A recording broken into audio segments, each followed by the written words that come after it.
Hello everyone, আসসালামু আলাইকুম। কেমন আছেন আপনারা সবাই? আশা করি যে যেখান থেকে ভিডিওটি দেখছেন আল্লাহর রহমতে ভালো এবং সুস্থ আছেন। যারা যারা আমার ভিডিওটি দেখছেন কাছে অথবা দূরে, দেশ অথবা দেশের বাহির থেকে সবাইকে জানাই নতুন বছরের শুভেচ্ছা। আর সবার জন্য অনেক অনেক দোয়া রইল আগামীর দিনগুলি যেন সবার খুব সুন্দর কাটে। বছরের প্রথম দিনেই আপনাদের জন্য খুবই মজাদার একটা আরবিয়ান রেসিপি নিয়ে চলে আসলাম। আশা করি ভালো লাগবে। যারা যারা সৌদি আরবের ক্যাপসা রান্না করতে পারেন না তাদের জন্য আজকের এই ভিডিওটি। আর যারা যারা আমার ভিডিওটি প্রথম দেখছেন চ্যানেলটিকে সাবস্ক্রাইব করে পাশে থাকা বেল বাটনটি অল করে দেবেন, তাহলে আমার সব ভিডিওর নোটিফিকেশন সবার আগে পেয়ে যাবেন। তো চলুন আপনাদের সাথে শেয়ার করি ক্যাপসার রেসিপিটা। আমি বড় সাইজের একটি পেঁয়াজ আর রসুন কুচি করে কেটে নিয়েছি। তো পেঁয়াজ রসুনগুলো আমি দিয়ে দিলাম পাতিলে, আর দিয়ে দিলাম একটা শুকনা লেবু। তারপর দিয়ে দেব দারুচিনি। এখন আমি ধুয়ে রাখা মাংসগুলো দিয়ে দেব। আমি এখানে কোনো ধরনের তেল ইউজ করব না, আপনারা চাইলে আপনাদের পছন্দ মতো তেল ব্যবহার করতে পারেন।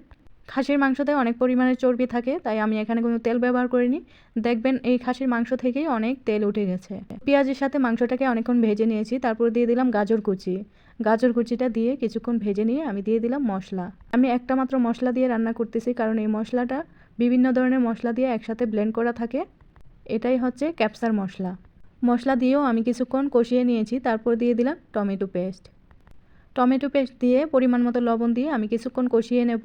যখন এভাবে বলক উঠে যাবে ভালো করে, তখন আমি পরিমাণ মতো পানি দিয়ে প্রেশার কুকারটাকে আমি লাগিয়ে দেব। প্রেশার কুকারে আমি 20 মিনিটের মতো মাংসটা সেদ্ধ করে নেব। নর্মালি মাংস সেদ্ধ হতে আধা ঘন্টা লাগে, যেহেতু আমি চাল দিয়ে তারপর আরও 20 মিনিটের মতো রান্না করব, তাই আমি 20 মিনিট সেদ্ধ করেই চুলাটা অফ করে দিয়েছি। দেখুন আমি কিন্তু কোনো তেল ব্যবহার করিনি, তারপরও অনেকগুলো তেল ভেসে উঠেছে উপর দিয়ে। আর এখানে আমি 2টা কাঁচামরিচ আর ক্যাপসিকাম দিয়ে আগে থেকে ধুয়ে রাখা চাউলটা দিয়ে দিলাম। আপনারা কিন্তু চাউলটাকে 10 থেকে 20 মিনিট আগে ভিজিয়ে রাখবেন, তাহলে ভাতটা অনেক সুন্দর হবে।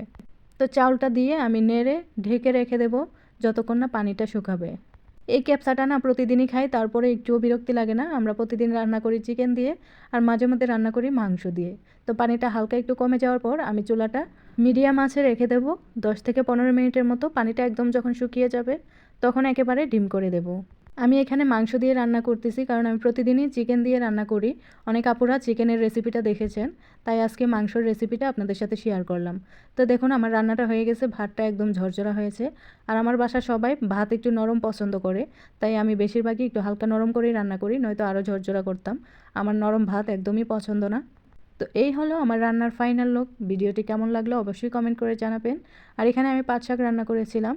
পাট শাক দিয়ে ক্যাপসাটা খেতে অনেক মজা লাগে, তাই আমি পাট শাকটা নিয়ে নিচ্ছি আমার জন্য। সবাইকে বেড়ে দিয়ে আসলাম, এখন আমি আমার নিজের জন্য বেড়ে নিয়েছি।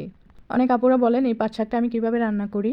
তো যারা যারা এই পাট শাকের রেসিপিটা দেখতে চান আমার চ্যানেলে দেওয়া আছে, চাইলে আপনারা দেখে নিতে পারেন। সৌদিয়ানরা কিন্তু এভাবে পাট শাক রান্না করে, লিকুইড করে, আমাদের মতো করে রান্না করে না। তো আমাদের দেশের পাট শাকও আমার খুব ভালো লাগে, আর এদেশে যেভাবে রান্না করে এটা আরও বেশি ভালো লাগে। আর যে কোনো শাকই আমার খুব পছন্দ। আর এই পাট শাক রান্নাটা আমি শিখেছিলাম জর্দান থেকে। জর্দানে এভাবে রান্না করতেও খুবই ভালো লাগতো। আর আমার আশেপাশে অনেক বাঙালি ভাবিরা ছিল, ওনারাও আমার হাতের এই পাট শাকটা খেতে চাইতো, বা এখনও ফোন দিলে বলে যে তোমার হাতের পাট শাকটা আমার অনেক খেতে ইচ্ছে করে। যাই হোক, যারা যারা ধৈর্য সহকারে এতক্ষণ পর্যন্ত আমার ভিডিওটি দেখেছেন সবাইকে জানাই অসংখ্য ধন্যবাদ। তো এবার বিদায় নিতে হবে। সবাই ভালো থাকবেন, সুস্থ থাকবেন। আল্লাহ হাফেজ।